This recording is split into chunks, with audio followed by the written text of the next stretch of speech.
Good morning, everybody. Thank you very much for joining us for this session. This is a wonderful session, as you can see. The ladies sitting in front of you are representing the women of Africa. And these women have a story. And their story is about a journey how together we were able to conquer the seasons of COVID-19. And how each of them on different parts of the continent was able to play a role, how we could all speak one language. And the language was togetherness, resilience. How were we able to adapt on the impacts of COVID-19? What were the lessons shared? What were our experiences? And finally, what were we able to come up with together so that we could work together as women on the continent to support each other during that time? COVID also gave us an opportunity, became a window for opportunity, because from it, we also learned that we had strengths that had not broken down. We learned that we had cords that still bound us together. So I welcome you to this conversation, just to show you that we too on the ground can be researchers, working with researchers who guided us, working with academia, that we were able to develop a tool that helped amplify the voices of the women in the aquatic food systems. So I want to welcome you. We are, this is the Diverse Face of Africa. So this will be a very unique session. We will have it both in English and in French, so that we know that Africa's languages are taken care of. So I'm going to welcome you, and I'm going to first welcome Edith Rukanga, who is the Secretary General for African Women Fish Processors and Traders, which is a network of women from over 40 countries who are in the fish value chain, and especially in processing and trading. And she will then give us a brief introduction as we then move to each of the other members. Karibuni, welcome. Thank you.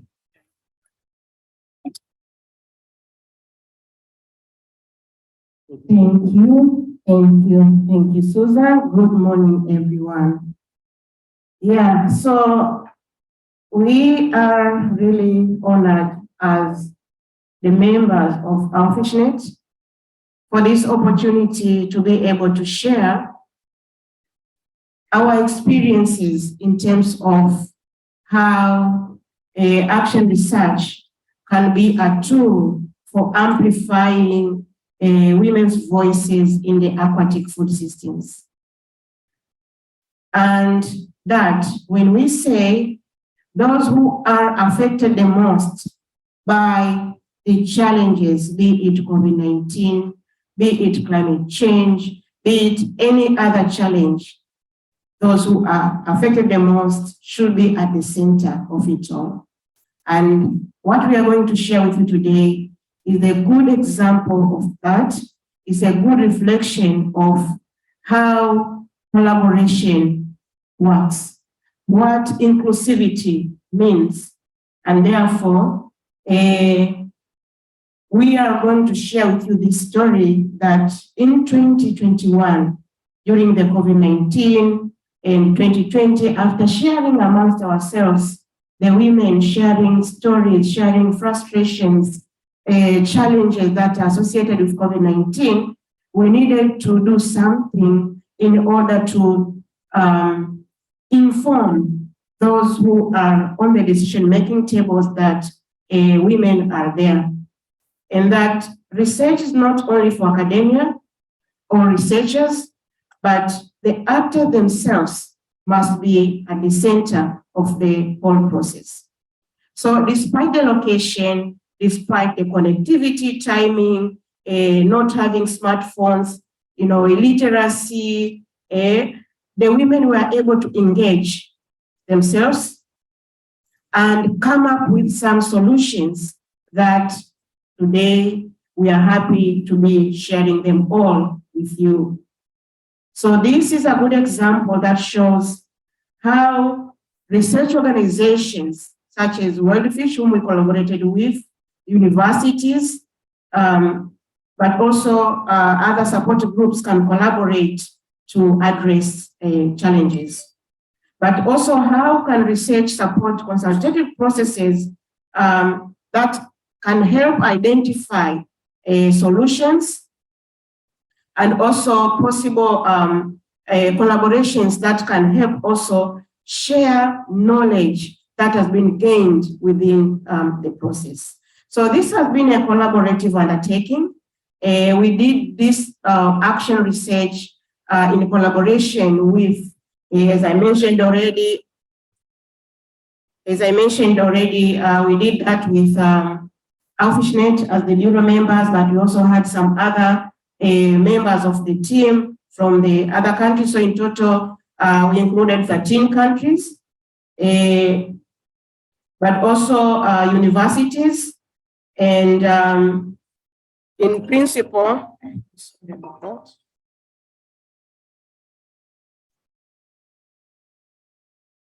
Yeah, so it's showing how research organizations can support groups on the ground to respond to urgent issues such as COVID-19. And these are the those who we collaborated with. I've mentioned them already: Lancaster University, Birmingham University, AWFISHNET, and On Our Radar is an organization with the support of Oak Foundation. And from our side, this whole team, because our board, the bureau, is made up of 10 members from 10 countries. All of us participated in the study, but also we had community members who also participated, and the researcher that I've just mentioned, making a total of 13 countries that participated in this study. So this is the outline of the presentation, and just showing that COVID-19 pandemic, yes, it has a deep and far-reaching impacts for everyone engaged in the food production and distribution. Worldwide, fisheries and aquaculture systems contended with disruptions to demand, distribution, production, and labor, and the impacts were not experienced equally, because we, through the conversations among and with the women fish processors and traders, have learned through that process that the disruptions severely impacted the women fish processors and traders mostly, compared to the other part of the, and COVID-related data and responses tended to be gender blind, overly representative of men's experiences and needs in the sector, thus risking the policy and investments that compound COVID-19 and noted exacerbation of inequalities. So this action research is aimed at addressing this risk and helping to orient the recovery process and enable sector responses and investments to be more inclusive, equitable, and effective. So the 10 recommendations that will be shared through this presentation synthesize the experiences that the women have gone through. So having said this, I would like now to welcome Madam Susan to continue with the process by welcoming the other members to speak. Thank you very much, Madam Edith from Tanzania. I want to welcome Madam Robin. Robin is from Uganda. And she will share her part.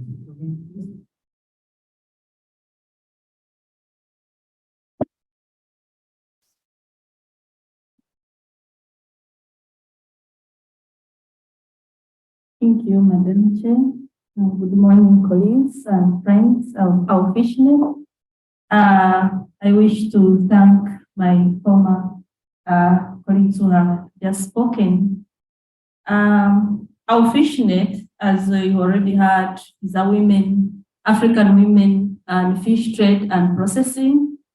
We are from 40 countries today, but we started small. And how did we manage to succeed as a continental network, speaking different languages, coming from different backgrounds, divided by big oceans? We looked at our challenges as opportunities. And here, when I say opportunities, is that I mean we were able to have all means as women to innovate on how to communicate, even when we don't speak the same language. We took advantage of the ITC, the communication technology advancement that has happened now. So we all were supported through this to be able to have social media platforms that were helping us to speak to each other on a daily basis.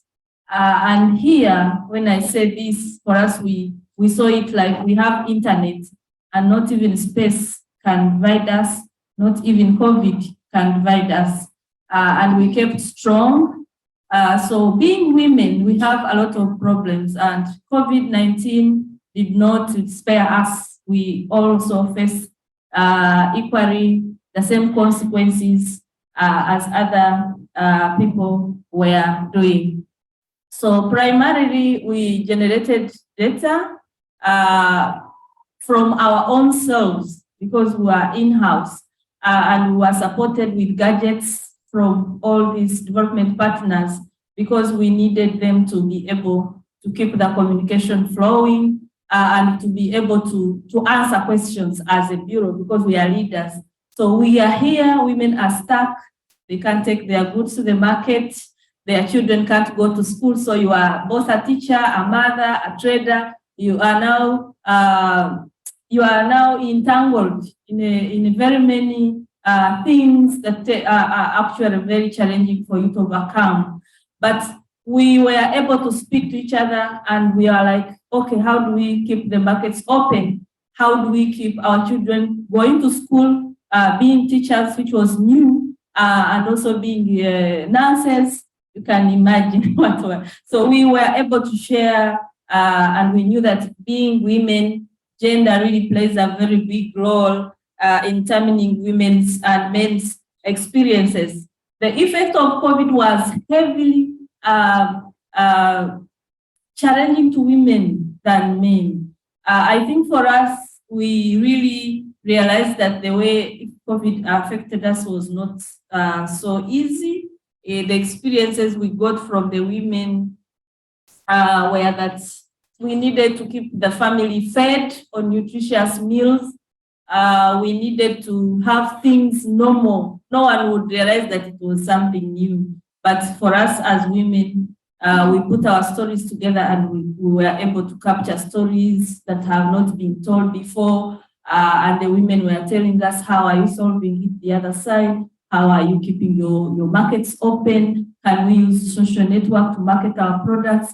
So all these, the skills from indigenous knowledge, plus our own sharing experiences and all that really kept us going. And we had to document this for us to be able to move. So as a result of these gender inequalities, women really were having a lot of vulnerabilities. This did not stop us as AWFISHNET. We have actually come out very stronger than we were before, because thanks to this COVID, so many opportunities, as I already mentioned before, have been opened. And I think with this, I would love to hand over to those who captured the recommendations through the Madam Chair. Thank you. Thank you very much, Madam Levin. Thank you. So you can hear the participation. Women became community reporters. Women were facilitated to be able to have their gadgets, for them to be able to record just a day to day. What were they coming across wherever they were? So you can imagine that lady who might not even have been to school. There she was being able to tell her story the excitement, we will be able to watch the video back later. So I would like to welcome from Zambia, our youth representative on the Continental Board, and her name is Kasazi, who will give us what were the findings, what were the impacts. Thank you, Kasazi. Hello, everyone. Thank you for this opportunity. I'm glad to be here. So with our research, our on-ground research as the Bureau, we found that there were disruptions to food system functions. There were impacts on individual well-being and knock-on implications in terms of on and household level basic needs. So I'll talk more about the impacts of the COVID-19, what it did to the women. Markets were closed because we were not allowed to trade, to be in crowds, because COVID was being transmitted. It was an airborne disease. So the markets were closed. But the women said, how are we going to feed our families if the markets are closed? Because this is the only income that we get. We don't know anything else to do. So that was a very bad impact. Households lost income, and that affected the nutrition because they were not able to buy the food that they needed to feed the children. They didn't have the income. And even just other households were not able to go to the market and source whatever they needed, the vegetables, the fish, anything that they needed, because the markets were closed. There was no one operating. And so nutrition became a big factor. It was affected. And there were mobility restrictions. Even if the lockdowns were lifted eventually, but still there was a semi-restriction, people were not able to move goods from, for example, move fish from the harbor into town. There were so many restrictions and so many penalties, and people could not afford to pay those penalties. So these restrictions affected the businesses. A lot of businesses were affected, small businesses. People were forced to close down their businesses, and even the borders were closed. We were not able, I would speak in Zambia, we were not able to import a lot of things. We are a country that produces fish feed, and we are not able to even export that feed anymore. So our neighboring countries were also affected by that. So this COVID had really serious effects and impacts. The mental health of people, we were all in the house. Children could not go to school, people could not go for work, people could not do outside activities, and everyone was just confined in the house. That played a very serious role on the mental health of people. As human beings, we need to interact with others. We need to, to keep our minds going. We need to be physically active, but we could not do all those things because of COVID. And that affected everyone. So so this COVID, we thank God that it's over, and we pray that it's gone for good. But there are lessons that have to be learned from COVID. Everyone had individuals, everyone had personal things happen to them during COVID. So this is the time now to restore our businesses, to restore everything that was lost, and move on. And the women need to come out stronger. Everyone needs to come out stronger from COVID. Thank you. I think we need to give a bigger clap to our youth. So thank you very much, Kasazi. I will now ask Julia. Julia is from Congo, Brazzaville. Julia will present in French, but on the screen we will have it in English.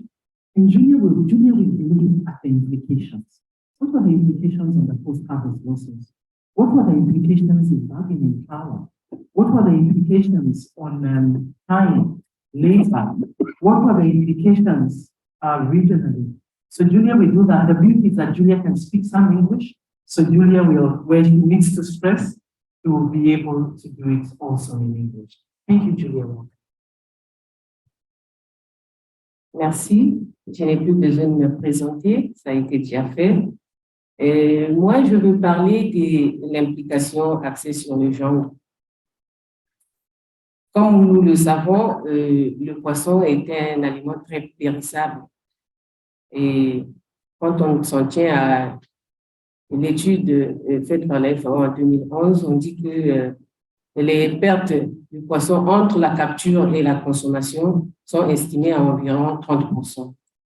Et cela réduit considérablement les revenus des personnes qui dépendent de ces activités pour assurer la survie de la famille.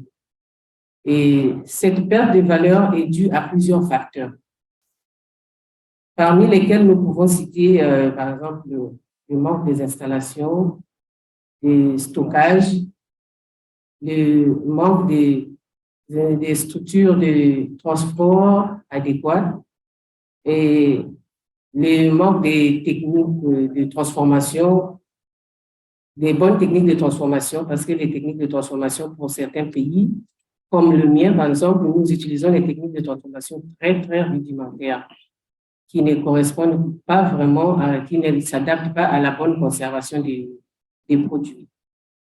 Et les défis,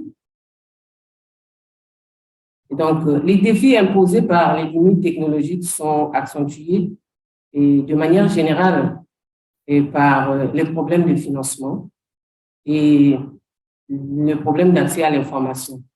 Mais ces défis sont particulièrement aggravés par les inégalités de genre, notamment les contraintes de temps des femmes, leur accès limité aux technologies efficaces et au financement nécessaire, ainsi que leur connaissance des meilleures pratiques limitées. Nous rappelons également qu'en Afrique, les femmes représentent environ 60% des personnes qui travaillent dans le secteur post-capture de poissons. Et c'est ce qui fait d'elles les plus affectées, les plus touchées de ces pertes en raison du rôle qu'ils jouent comparé aux hommes. Et les restrictions imposées par la pandémie, plus précisément en période de confinement, notamment la fermeture des frontières, la fermeture périodique des marchés, et l'accès limité aux infrastructures de transformation, ainsi de suite, et l'accès également limité aux infrastructures de réfrigération, la réduction des transports, parfois l'interruption des transports. Tout cela ont exacerbé les contraintes techniques et de genre qui donnaient déjà lieu à des pertes. Ceci a affecté aussi bien les hommes que les femmes, certes, mais la contribution sexo-spécifique qui existait déjà, les obstacles tels que l'augmentation de temps passé par les femmes à s'occuper des enfants qui ne partaient plus à l'école, cela a fait que les femmes soient les plus touchées. Et les femmes qui disposent généralement de moins d'actifs financiers et des réserves comparées aux hommes ont par la suite subi des pertes économiques considérables, car elles ont été obligées parfois de vendre leurs produits à des faibles coûts, moins chers, ou de les jeter par manque de moyens de conservation, par manque de clients, parce que les consommateurs avaient aussi du mal à accéder là où le poisson se trouve. Et donc, cela a vraiment augmenté les pertes au niveau des activités des femmes. Et les activités des femmes transformatrices et commerçantes de poissons dépendent de la disponibilité et de l'accessibilité aux poissons. Mais à cause des restrictions dues à la pandémie, comme nous le savons, l'effort des pêcheurs a été réduit et les quantités de poissons débarqués ont baissé. Cela a presque causé une pénurie de produits sur le marché.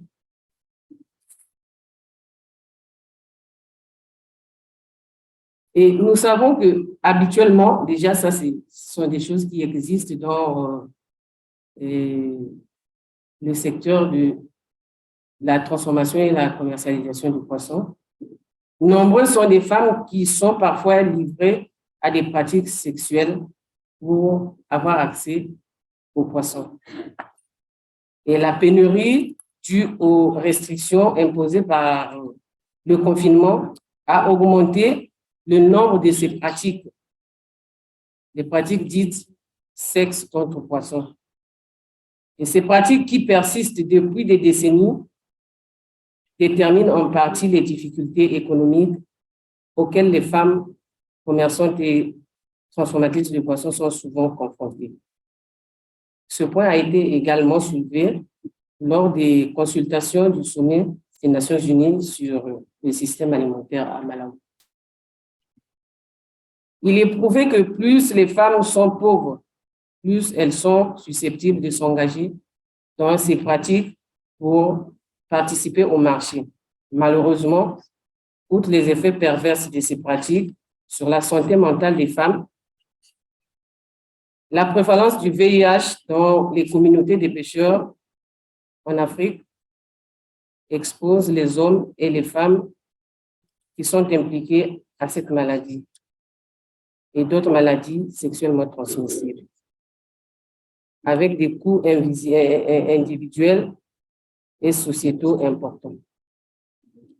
Comme indiqué en amont, la pandémie a aggravé ce qui constituait déjà un défi lié au genre, affectant non seulement les activités des femmes, mais aussi leur bien-être et exposé à des risques d'éventuels traumatismes et des stress quotidiens. Je vais parler un peu de la répartition du travail, de la rémunération et des problèmes de temps. Déjà, entre l'activité de poisson et les responsabilités conjugaux ou familiales, le temps est souvent imparti pour les femmes. Les mesures de confinement imposées par la pandémie n'ont fait qu'aggraver ce qui existait déjà. Même avant la pandémie, dans les pays à faible revenu, environ 75% des charges du travail et des charges domestiques reviennent aux femmes. Les mesures de Corona citées tout à l'heure ont exposé les femmes et les filles à augmenter la charge de travail domestique non rémunérée. Et les dépenses ménagères ont également augmenté à cause, par exemple, de nos enfants qui ne partaient plus à l'école, qui passaient plus du temps à la maison, alors que dans un même temps, elles faisaient face à la réduction de leurs revenus pour le même travail. La réduction des revenus combinée à l'augmentation des dépenses des ménages a aggravé les difficultés économiques. Cela correspondant à l'évaluation mondiale selon laquelle cette charge de travail énorme et inégale liée à la garde des enfants peut avoir été l'un des facteurs à l'origine de la baisse disproportionnelle de l'emploi des femmes et de la fermeture des entreprises appartenant à des femmes pendant la pandémie.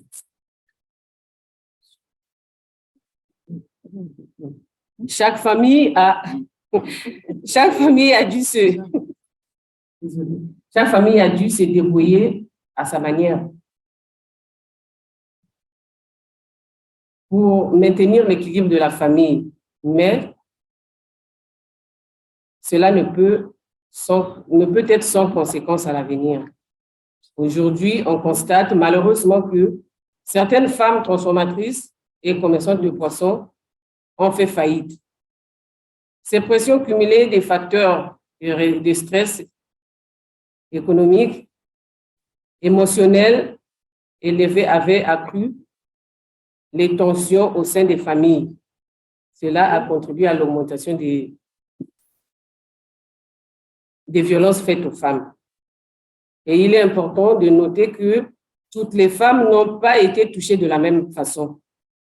Les aspects tels que le statut socio-économique, l'âge, l'origine ethnique, le statut matrimonial et l'éducation ont joué un rôle pour déterminer le niveau de vulnérabilité de chaque femme aux effets de Covid. Si l'on considère les différences de profession de manière générale, les femmes marieuses qui vendent le poisson, en gros, qui achètent des grandes quantités, ont pu faire face à ces effets, aux contraintes de la pandémie, contrairement à celles qui achètent des petites quantités pour revendre. Car les marieuses grossistes ont des bonnes relations de travail avec les pêcheurs et les pêcheurs pouvaient leur leur donner des poissons à crédit pour qu'elles revendent. Et si les marieuses grossistes ont perdu le capital, elles sont moins endettées par rapport à leur bonne relation avec les pêcheurs.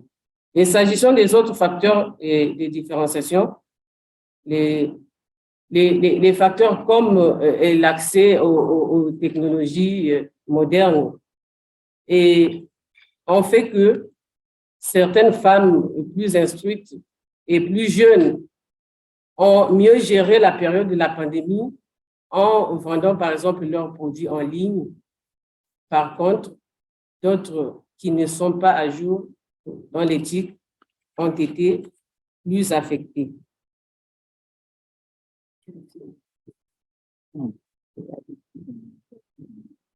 Et dans de nombreux pays d'Afrique subsaharienne, les femmes transformatrices des produits de pêche ont fait l'état d'une série d'expériences similaires, notamment des pertes économiques, une augmentation des coûts de distribution et une restriction des possibilités de vente au détail. Dans un même temps, les expériences ont été différées d'un pays à un autre, même d'une localité à une autre, selon la sévérité des mesures de confinement.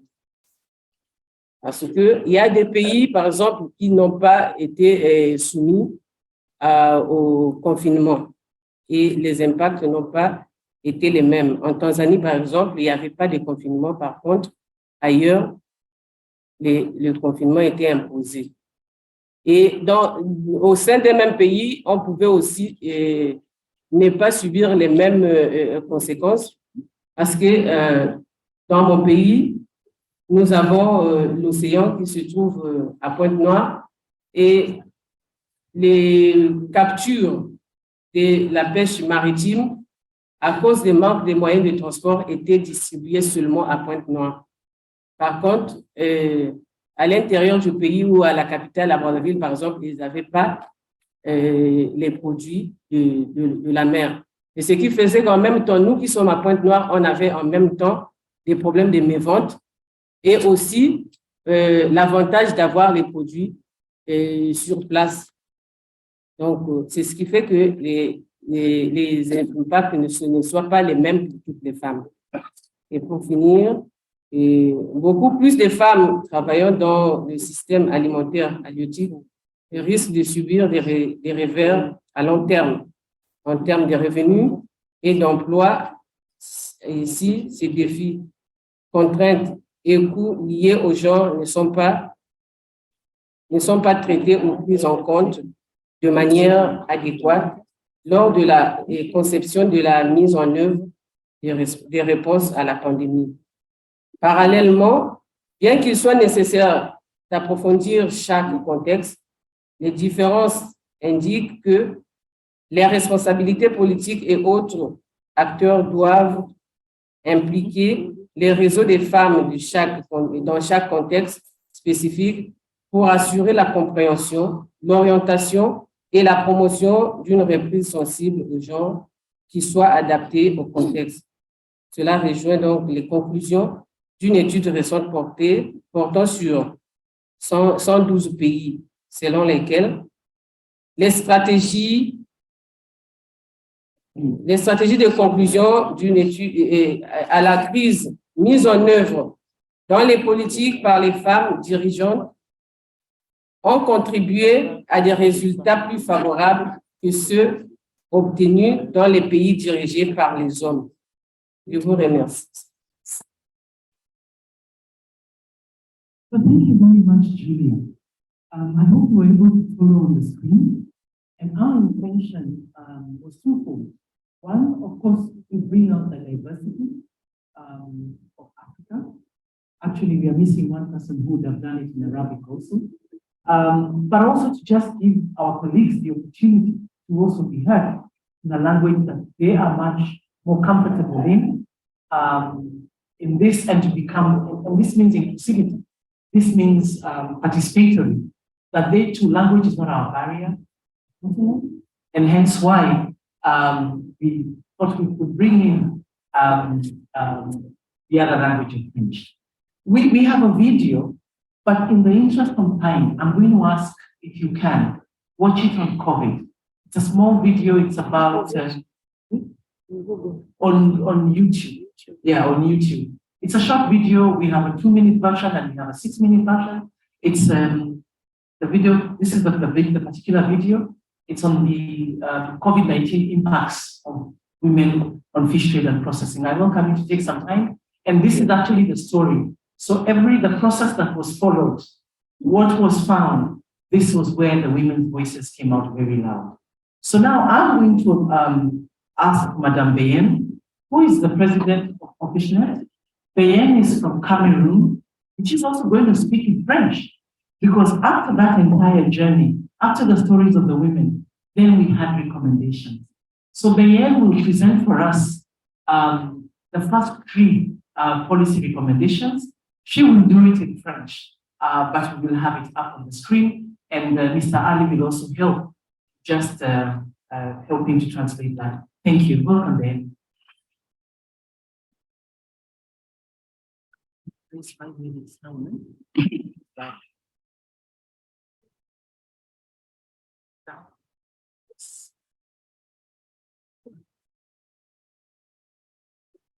Thank you, Madam President.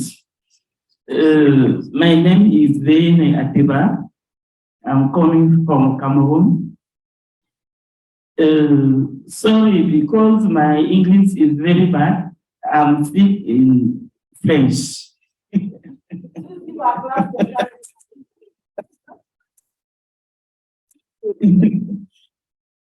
Bon, moi, je vais d'abord commencer par remercier l'Union africaine à travers l'UAPIRA qui a permis les femmes commerçantes et transformations de poissons de se réunir au niveau du continent. Et en plus, remercier également la FAO et OIM de nous permettre de se retrouver à la journée mondiale au niveau de Cape Town. Merci. Je parlerai des recommandations en matière de politique. Pourquoi, quoi, pour qui et les résultats attendus. Okay, so I'm going to share with you the main recommendations we have. Oui, les programmes de protection sociale ont été instruits comme réponse d'urgence au COVID-19. Pourtant, de nombreux acteurs de la pêche artisanale, notamment ceux travaillant au stade près, récolte, n'ont toujours pas accès à la protection sociale. S'il te plaît, est-ce que je pourrais montrer ce que j'ai là pour qu'on parle le même langage? I have recommendation. So I got some instruction, you know. In French. No, in French. you do in French, but this is the instruction I've got from her. So you have 3 faces. Hmm? So she's Ben, you're doing 1, 2, 3. No, she start by 3. Okay, it's okay. No problem. So just you mentioned, you say recommendation 3. Recommendation 1, recommendation 2. Okay. Okay. So this is your recommendation. Oh, This is one. I think is 1, is 2, is 3. it's the same. Okay, before. Then recommendation 1 is this one. This one. Yeah. Okay. Then recommendation 2 Look. is this one. Stand. Okay. The Just, it's okay. Let's just do it the way she's doing it. Start by It's okay, one, Ben, two, go on, go ahead. OK. Développer les transferts en espèces et en nature sensibles aux gens, rapides qui répondent aux besoins des femmes transformatrices et commerçantes de produits de la mer dans les médias comme court terme. Développer des interventions sensibles aux gens sur le marché du travail afin de stimuler les opportunités d'emploi pour les transformatrices et commerçantes de produits de mer qui ont perdu leur travail et leurs revenus au cours de cette période à court et à moyen terme. Développer des programmes d'assurance contributifs intégrant à dimension du genre et répondant aux besoins de transformation et commerçante de produits de la mer en leur permettant de faire face aux chocs futurs, y compris les pertes d'emploi, ainsi que les perturbations des moyens de subsistance, par exemple, des congrès maternité et moyen et long terme. Développer rapidement une aide financière pour combiner pour les femmes chefs d'entreprise qu'une remise de dette et une renégociation des conditions qui permettront aux entrepreneurs et remettre aux fermiers. Développer ou adapter des instruments financiers pour ouvrir les entreprises des femmes et en particulier cibler faibles revenus de l'obtention des prêts et d'autres services financiers, par exemple l'accès à l'épargne et les comptes bancaires, afin d'apporter combien financier accru et médiocre pour des transformatrices et commerçantes de produits de la mer, leur permettant de développer leur activité commerciale, améliorer l'accès des femmes au financement et assoupissant après, c'est-à-dire les entreprises des matières en paramètres et leur réduisant les taux d'intérêt.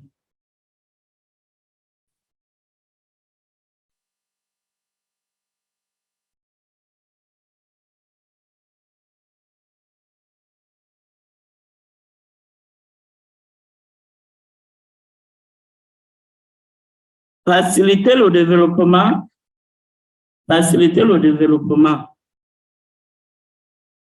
et des technologies, améliorer leur connexion. Là, je ne vois plus bien. Excusez-moi. Julia. For English speaking, don't worry. I have the abstract. I will read it, after No, just read this. Just read this text already. OK, augmenter l'égalité des genres. Augmenter l'égalité des genres dans l'accès et la disponibilité des technologies de transformation et de stockage abordables et adaptés aux besoins des utilisateurs et améliorer l'infrastructure de transformation, stockage et transport. Comme des technologies plus durables, telles que les séchoirs solaires et les fours biogaz, afin de répondre aux exigences des évolutives des femmes transformatrices, améliorer à l'accessibilité financière et développer des capacités des infrastructures et créer des installations plus sûres, plus hygiéniques, répondant aux besoins des femmes. Ces mesures sont nécessaires pour permettre aux entreprises de se développer et pour réduire les pertes économiques et les pertes d'égalité et de quantité des aliments. Je vous remercie.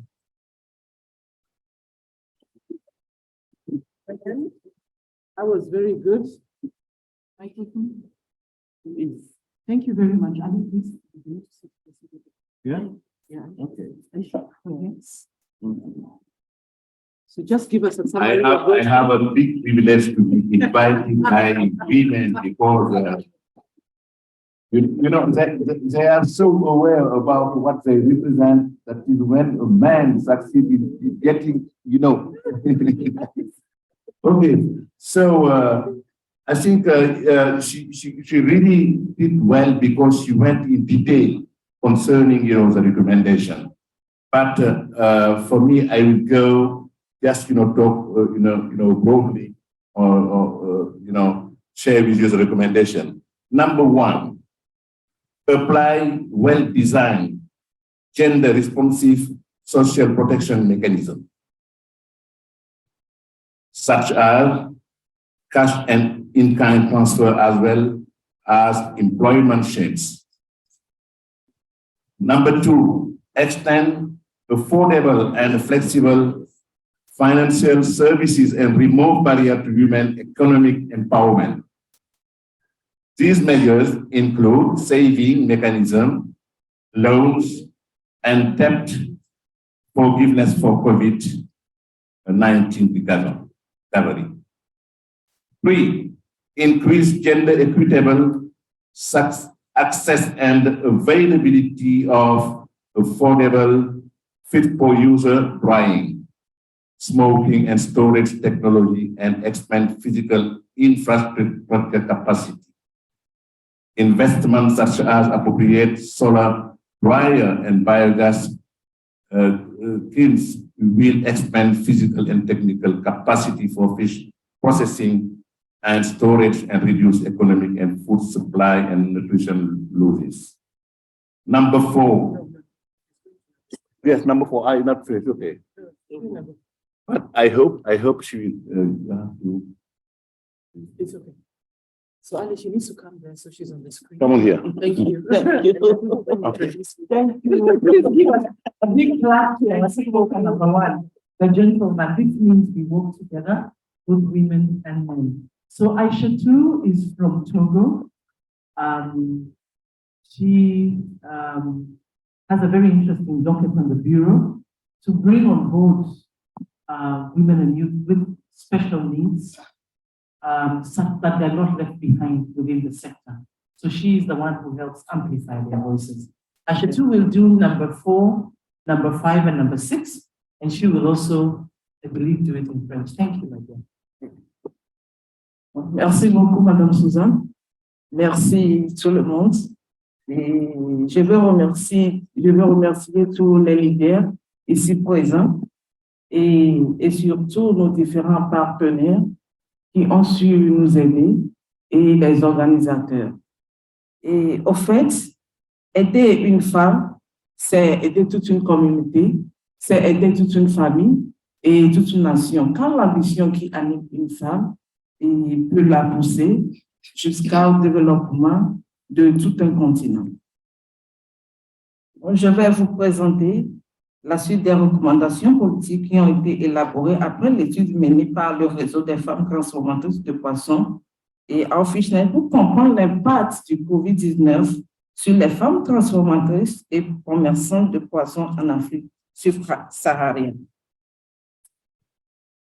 Pour les recommandations politiques numéro 4, c'est d'accroître les investissements dans la gestion durable de la pêche et de l'aquaculture et l'accès équitable, sûr et digne aux poissons afin de garantir un flux durable de produits de la mer dans les chaînes d'approvisionnement. Ceci comprend l'amélioration de l'accès direct des femmes aux ressources halieutiques physiques telles que le poisson, les bateaux, les engins, les lacs et les étangs, ainsi que les stratégies adaptées aux concepts s'adaptant aux transactions dites de cesse contre le poisson. Au fait, bien que la pêche de capture en Afrique constitue l'essentiel de l'approvisionnement en poissons, et le secteur est confronté à des défis combinés dus au manque de reconnaissance, donc de manque d'investissement dans les politiques, ainsi de détournement des ressources vers l'aquaculture, au développement des infrastructures, au changement climatique, au déclin des populations de poissons et à la surperche. Bon, au fait, il y a aussi des perturbations de la production relatives à la négociation de pouvoir et le COVID-19 a exacerbé des nombres de défis auxquels est confrontée la pêche de capture. Donc, il a été recommandé d'investir dans la préservation et l'accroissement des populations de poissons sauvages à travers les mesures suivantes pour suivre des approches de gestion durable et adaptées au contexte. Par exemple, des zones gérées et autres outils de gestion comme des dispositifs et de concentration de poissons. Renforcer et attendre des approches communautaires de gestion de poissons. S'engager en faveur des directives volontaires de la FAO visant à assurer la durabilité de la pêche. De la durabilité de la pêche. Donc, nous invitons et nous sollicitons les différents bailleurs, les différents partenaires, tels que les spécialistes de la pêche, de l'aquaculture et du développement, y compris la FAO et les autres organisations opérant au niveau national, telles que World Fish, au Nigeria, en Tanzanie, au Malawi, et d'impliquer dans ces recommandations afin qu'on ait un résultat attendu. Un résultat attendu et la pêche se voit renforcée et est durable pour les générations futures. Pour les recommandations politiques numéro 5, il est dû d'améliorer l'accessibilité du développement des capacités commerciales, formelles et entre pairs pour les femmes, notamment pour les femmes issues des groupes à faible revenu, inclut un accent à court et moyen terme sur les résiliences et la reprise des activités. Il s'agit du fondement de l'autonomie économique des femmes transformatrices et commerçantes du poisson, des produits de mer, qui est à son tour essentiel à la résilience des familles et des communautés. Et au niveau de la pandémie, de COVID-19, excusez-moi le terme, la pandémie de COVID-19 a eu des conséquences graves sur la viabilité économique de l'activité de nombreuses femmes. Et il est devenu évident que la capacité d'utiliser les technologies numériques comme moyen d'accès aux informations sur les marchés, aux acheteurs et aux détaillants a été essentielle pour soutenir les entreprises pendant le COVID-19 lorsque la connectivité physique est trouvée réduite.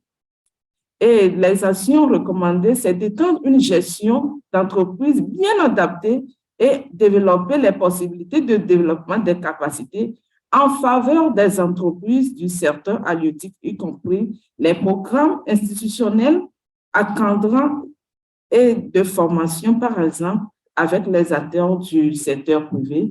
Et je vais vous partager une expérience dans mon pays tel que le Togo. Et au moment des COVID-19, ou bien la période des COVID-19, on a instauré des moyens de stockage à long terme. Mais seules les femmes qui ont le pouvoir, la capacité financière très grande, peuvent subsister à ces moyens.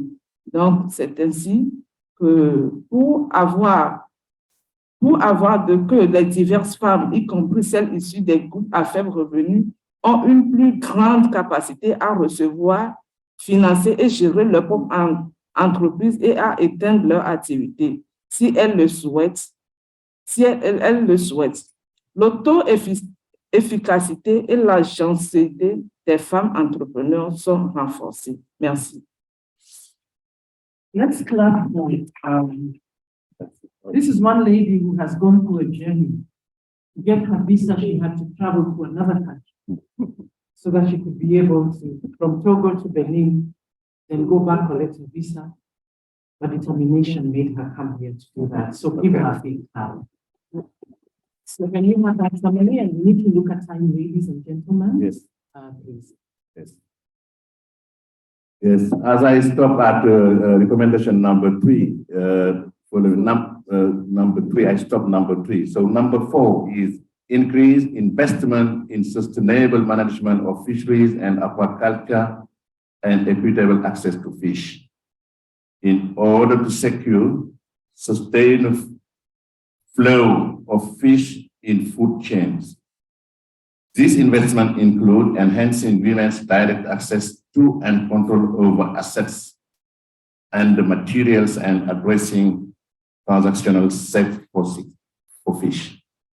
Number 5, improve accessibility of formal and peer-to-peer business capacity development for women, including those from low-income groups, to economically empower women fish processors and traders with a short to medium-term focus on business recovery and resilience. Number 6, empower women through information and communication technology. That means ensure that women are not left behind, but rather thrive in the digital transformation by improving women entrepreneur market connectivity and flexibility through building digital capability among women fish processors and traders. This requires both investment in last mile, gender equal access to devices, reliable electricity and internet, and accessible digital skills training for women. Thank you very much. Yeah, good. So let us invite from Madagascar, we have Madame Virginie. She will also do us in French, and she will be taking up 7, 8, and 9 of the policy recommendations. Thank you, Virginie, but I'm just going to ask, we look at time. Thank you, my dear. Thank you, Madame Suzanne. Good morning, everyone. My name is Virginia. I'm an independent fish manger and a processor in Turia, and the president of National Network of Women in Fisheries in Madagascar, called Renofed Mada. And then I'm a second vice secretary of the AWFISHNET in Africa.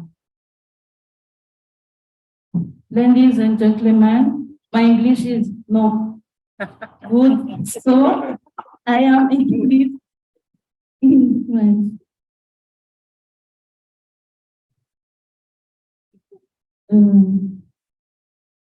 Suite à des recommandations politiques présentées par mon collègue, je voudrais vous énoncer les 3 de mes recommandations à la politique.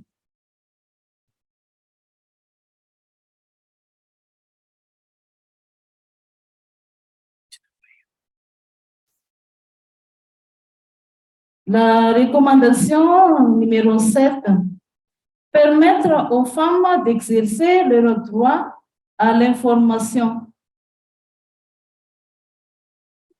La suppression des obstacles à l'accès à l'information.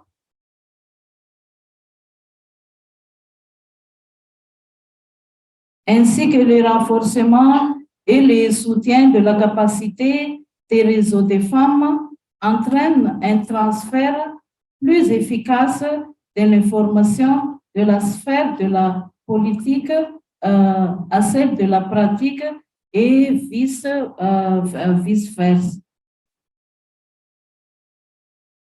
Améliorer le transfert d'informations de la politique à la pratique afin de garantir que toutes les travailleuses de la pêche soient pleinement informées des politiques et stratégies existantes et changeantes qui ont un impact sur elles ou leur offrent des opportunités.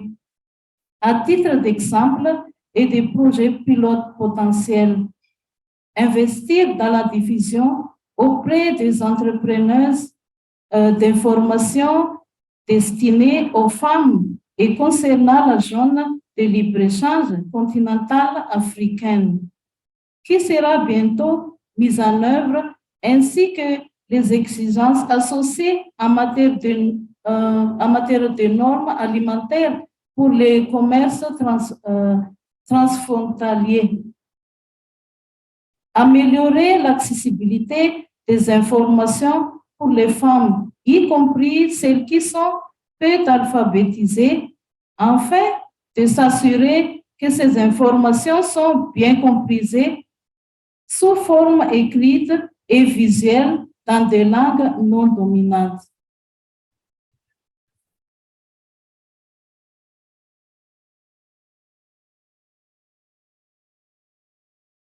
Recommandation politique numéro 8.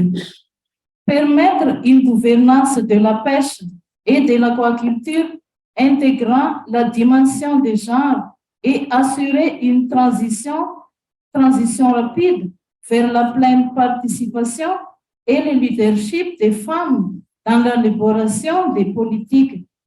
Pour le premier point, il s'agit de reconnaître et de dénombrer les femmes en tant qu'actrices clés du secteur. Le second implique de supprimer rapidement les obstacles institutionnels au contexte qui empêchent les femmes de s'engager pleinement, y compris en tant que dirigeantes, à tous les niveaux et dans tous les domaines des politiques qui concernent les femmes transformatrices et commerçantes de produits de la mer.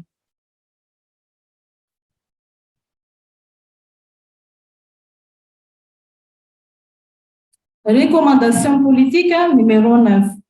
Engager de manière proactive diverses femmes transformatrices et commerçantes de produits de la mer.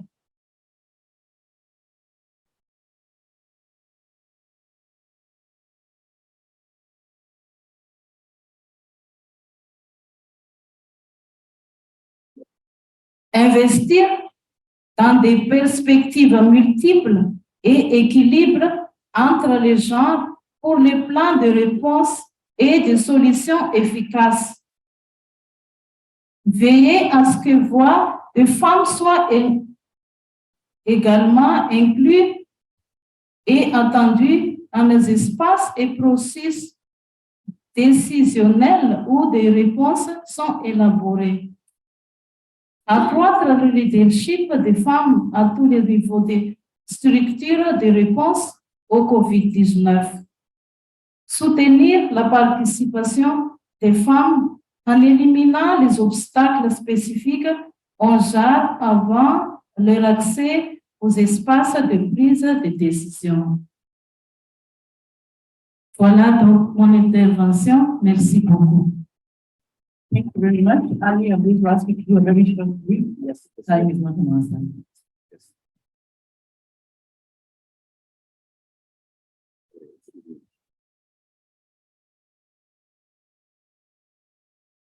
Thank you. So, recommendation number 7, enable women to realize their right to information by removing obstacles and building and supporting the capability of networks of women to transfer information from policy to practice policy.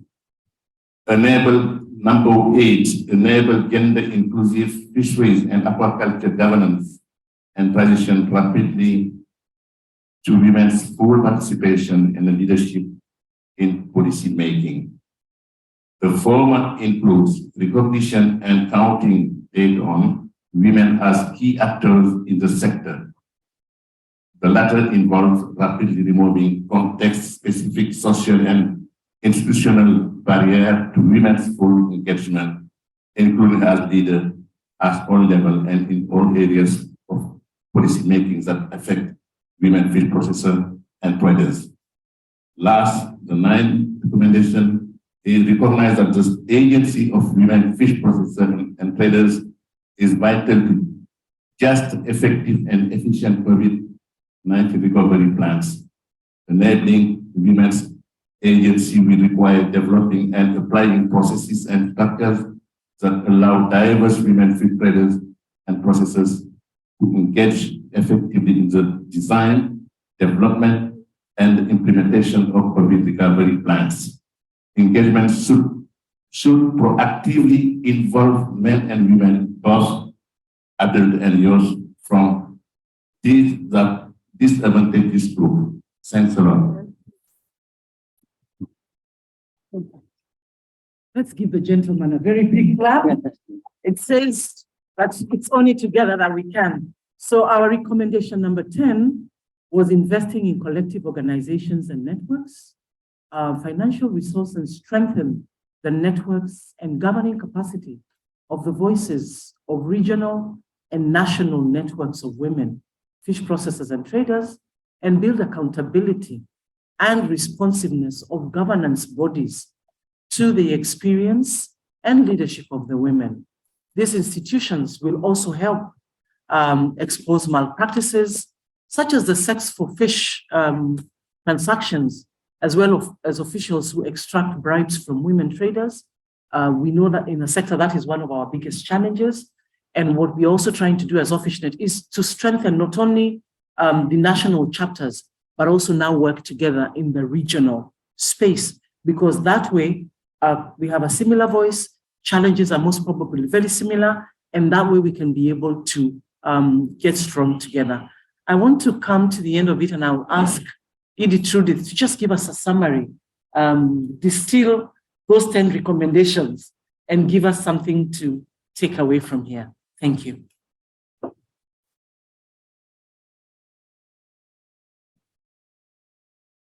Thank you, Madam Susan, and may I also thank all the colleagues here who have made presentation that shared this experience, this journey on how the women were impacted by COVID-19 and how they didn't, relax and rest, waiting someone to do something for them. But this whole thing started from the women themselves, and we reached out to all those collaborators, and at the end of the day, we were able to come up with what we are having.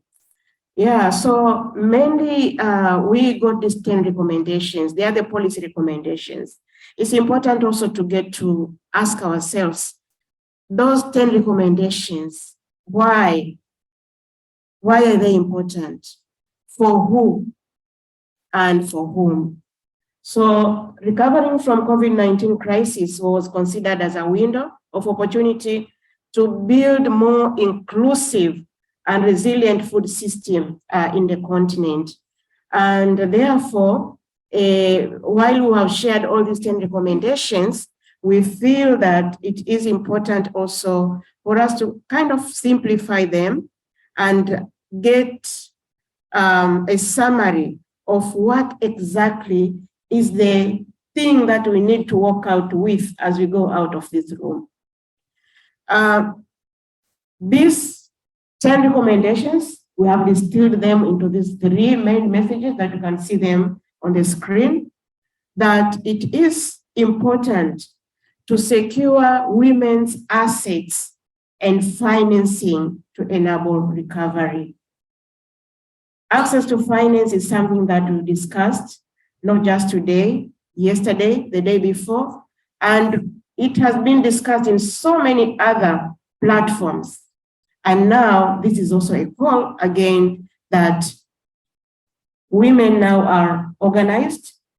AWFISHNET is a very good example, and therefore we are calling that with the use of COVID-19 as an example, institutions, government, non-government institutions, financial institutions, to support the women so that they are able to secure these assets and financing. The second message is transform decision-making processes to ensure equal voice of women in governance of fisheries, food systems, and COVID-19 recovery and beyond. Because transformation of the decision-making processes is important because, as you have heard from the women through the other recommendations, the data that was being shared globally was only indicating how how men are impacted more. So even the data itself was unequal, and therefore women, despite being affected negatively so much, but the information was not there. So this is important, an important message that we should work out with in terms of how decisions are made, not just with respect to COVID-19, but in all decision-making processes. The last message is invest in women, fish processors and traders, technical, human, digital, and collective capacities. That's also a big and heavy message that we are endeavoring to send across to the governments, to the government institutions, to all those other institutions that are out there who are committed to support the women. Investing in women, fish traders and processors is important because when you look at the whole value chain, the technology into processing, into accessing fish itself, the infrastructures, communication, the digital technology, all these are pushing the women out of the system, and therefore we are making this call that deliberate efforts are needed to invest on the women so that they are conversant with all these that are being mentioned, so that they remain in the system, they become technology savvy, and they are able to engage in a more meaningful way and able to manage our collective processes. So that being said, I would like to thank you all for listening, and I will hand over the mic again to the moderator. Thank you very much, Edith. Should we go to the very last slide? So thank you very much, Edith. And finally, I would like to leave us all with reflections. Reflections as a result of this process, of this journey, of these recommendations as you heard them. And one of them was the reflection on balance. It has always been top down, but this proves that bottom up makes a lot of sense. This, where women, it's their own voices, it's the actors themselves who are talking. I think that is one of the things that really, for me, was very impactful. The second one was the research quality. People, it was their day-to-day lives, it was their activity, it was me, it was that woman. So it was not anything exaggerated. It was real, brought out in real time. And this shows that it provided a practical and active path to improve the depth and reach of research and advocacy. Of course, collaboration. It means that whether we are literate or not, together we can. We can change the narrative. We are in networks. We are in our small groups at village level. We are small fisher community groups. That those alliances, that collective action can really co-produce something that is a win-win for all the researchers along the process. Of course, inclusivity. We had network challenges. It was so hilarious. We had network challenges at times. The phones we were using were another story. The timing, the hours maybe in Cape were totally different. Hours in West Africa, But somewhere along the line, we found time, we found a moment to engage in this because we owned the process. And that was really important. And finally, the impact. It showed that we are influencers in our communities. It shows that our issues, we can be able to articulate them well. But most importantly, that given the platform as this, given the opportunity to bring out that voice, we do really have a lot to tell. Ladies and gentlemen, I want to thank you for your patience, for accepting our diversity and sitting through French. But what we wanted to say is, as you sat through the conference, we all talked in English. And what happened to these ladies who could not understand English? So we then gave them an opportunity to also be able to relay their part and their story in this conversation. Please clap for yourselves. We have very few minutes. I'm going to ask for any feedback, any comments, any questions. We have 10 minutes, which we can gladly use to do this. Anybody?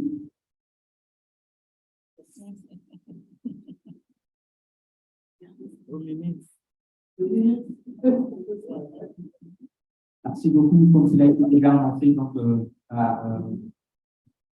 les entreprises. Ça fait mieux de s'adresser en français également, à sentir ce que nous, comme relations qui vont s'entendre, parce que s'exprimer en anglais. Alors là, donc, je tiens tout d'abord à féliciter toutes les femmes qui sont devant nous aujourd'hui pour témoigner surtout leur, comment je vais dire, leur engagement par rapport au développement de la technique. Parce que sans ces femmes-là, on n'aurait pas de poissons sur notre table. Et c'est pour cette raison que on tient en vous remerciant vraiment par rapport à cet engagement. Et pour le cas de Madagascar, nous avons la chance d'avoir ces femmes qui sont vraiment tellement engagées dans le domaine de la pêche. Madame Virginie qui sillonne tellement Madagascar pour mobiliser toutes les femmes, pour regrouper toutes les femmes et parler au nom de toutes les femmes transformatrices à Madagascar. Et tout ça, c'est pour le bien du secteur. Et là, ici, en tant que ministre, je tiens à vous témoigner ici pour la collaboration entre cette organisation des femmes avec le ministère existe bel et bien, parce que, comme vous le savez tous, bien avant d'être ministre, moi, j'étais toujours en collaboration directe avec eux. Voilà, et c'est pour cette raison que ma nomination au sein du gouvernement représente une grande opportunité pour Renafec Madame et pour l'ensemble de toutes les femmes en Afrique pour plaidoyer en faveur de toutes les femmes. I think the clapping was about we all waiting for it to go at that. Anybody else? Okay. Good morning. My name is Kevin from the country secretary. My point here is asking myself, I don't know whether I can relate to this. Are these very, very critical and important messages that you are getting to the ideal bodies intended to? Are we the right recipient, ideal people in the room to take these very important messages? And if not,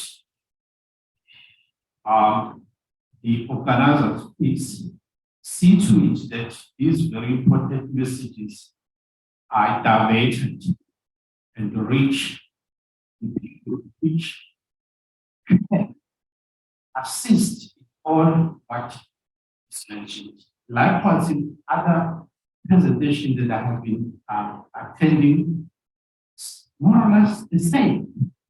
The people work very hard to put together this presentation. My question, I'm questioning myself. What is it? Opportunities.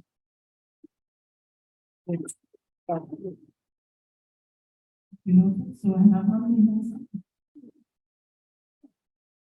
Well, just to say congratulations, AWFISHNET. I have seen you on day 0, and I have seen you now. You know, you have grown, and things are happening. And the message from AWFISHNET, I just spoke about this now, is to say that well done for all this work that you are doing.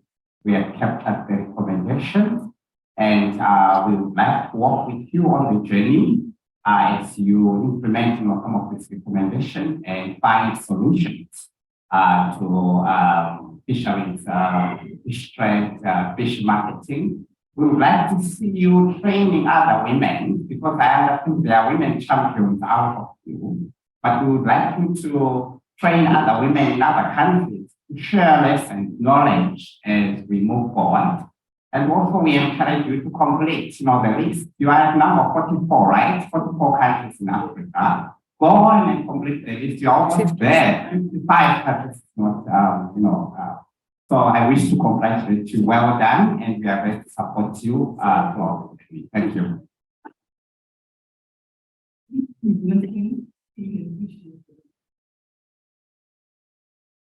Thank you, the organizers, and thank you, the presenters. I'm not trying to really respond to your question, but I want to add something on that, because this kind of presentation amounts to a body of evidence.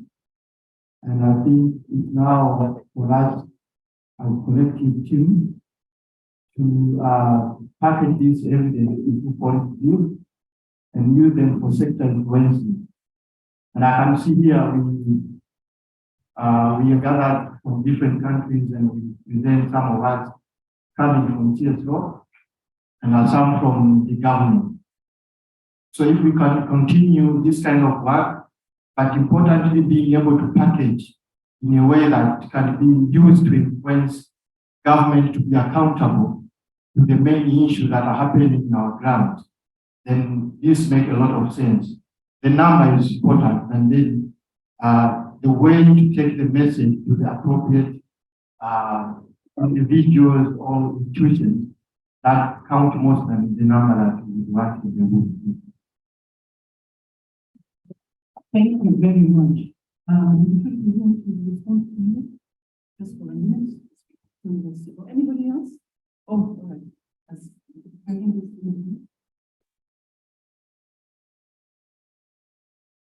Thank you very much, and congratulations also to the effort that you've made in the progress. I just wanted to ask whether during the pandemic, the effects that came out of the pandemic, did you receive any efforts or any intervention from the government, or you were just through your collaboration, you were able to maneuver and win? Thank you. All right, I think that's it up to that. The question. Translate the question, Susan. Thank you. She wants the translation. Yeah. Maybe you can give him very brief to summarize what he said in English. Have my glasses. So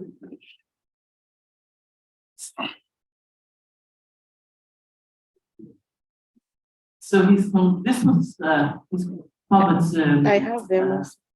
Sorry? Yeah, from the minister. So this is what he said. Congratulations to the women for their engagement, allowing us to have food on the table. In Madagascar, Ms. Virginie, who is sitting second from right, has worked to include all women and speak on their behalf.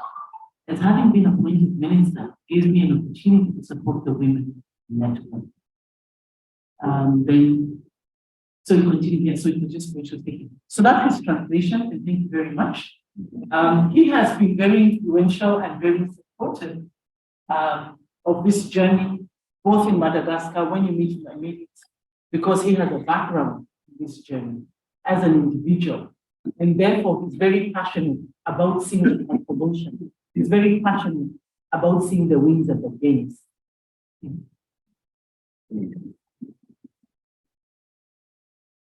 Yeah, so thank you again so much for all the questions. And I'd like to start with my brother from South Africa regarding how do we send across this message to the relevant actors. Yeah, it is a very important observation, and we are making some efforts. And initially, we had made a similar presentation to various meetings, including the Food Systems Summit and other virtual meetings that were invited. Another one was the SADC level. So whatever opportunity that we get, we use it to send these messages across. We also have the full report online, and we have a policy brief on the same also online. So, but yes, I agree with you and my brother that more efforts are needed to be able to send across these messages to the people who are making the decisions, so that they hear, they act. It's now time to act. We need to come out more strongly on that. Yeah, and then thank you so much, Blessing, on behalf of AWFISHNET. We have taken note of you support your will to support AWFISHNET, and I think we have communicated that after this we'll sit and see how we can design strategies of us working together. So we really appreciate and convey our messages of appreciations to Madam Benice, that we really appreciate. Yeah, and yeah, I think the question on during the pandemic is to whether we are able to get any support. I think as a continental body, there was no support, but at different country-specific situations, things were different. So we haven't yet gathered what happened in each specific country. But generally, nothing much was done to support the women. So the situation varies from country to country. In some other countries, yes, they were supporting. Ladies and gentlemen, as we come to the end of this, I want to thank each and every one of you for making the time to sit through this with us and listen to us. And like I said, it's not for us, but with us. But on top of that, I want to thank the Congress organizers for allowing us to have this panel session. And most importantly, to our sister Lena, who, I didn't wear her t-shirt, who has literally, who made it possible to get the entire Bureau of AWFISHNET here. Please give her and her colleagues a wonderful. Thank you very much. Lena has been very supportive in strengthening the network. And when we put in a request, and you can imagine we're talking about 10, and she was, then she said yes. And that's what sisterhood is all about. So across the world, across different continents, together we can. Because that seat at that table is a seat at the table for us. And it means it's a win-win for us all. It's not about just the women, it's families, it's communities, it's sector. So it's an entire unit that comes together. Thank you very much, ladies. I really appreciate, sorry. And of course, gentlemen, thank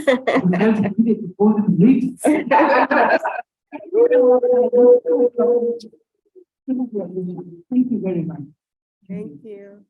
So, AWFISHNET ladies for a good photo here.